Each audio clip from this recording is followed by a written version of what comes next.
Navsari civil હોસ્પિટલને મોટી સફળતા મળી છે। મહિલાના ઘૂંટણનું હિન્જર ટોટલનું રિપ્લેસમેન્ટ પીએમ જય યોજના હેઠળ વિનામૂલ્યે કરવામાં આવ્યું હતું। બારડોલીના 53 વર્ષીય લતાબેન પરમારને જમણા ઘૂંટણમાં થયેલી સર્જરી બાદ ફરી તકલીફ થઈ હતી।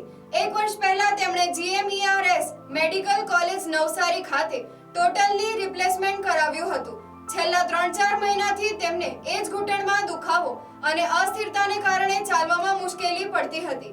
હોસ્પિટલની હાડકાની ઓપીડીમાં એક્સ-રે કરાવતા જાણવા મળ્યું હતું કે જમણા ઘૂંટણમાં હાડકું ખવાઈ જવાથી મેટલનું ઇમ્પ્લાન્ટ ઢીલું પડી ગયું છે, જેનું ગત તારીખ 25 જૂન 2050 ના રોજ જીએમઈઆરએસ મેડિકલ કોલેજના ઓર્થોપેડિક વિભાગે ઇન્જર્ડ ટોટલની રિપ્લેસમેન્ટની રિવિઝન સર્જરી કરી હતી। આ મોંઘી સર્જરી પીએમ જય યોજના અંતર્ગત વિનામૂલ્યે કરવામાં આવી। આ સફળતા નવસારીની સિવિલ હોસ્પિટલ માટે મહત્વપૂર્ણ સિદ્ધિ છે। Bureau report NTC news Navsari.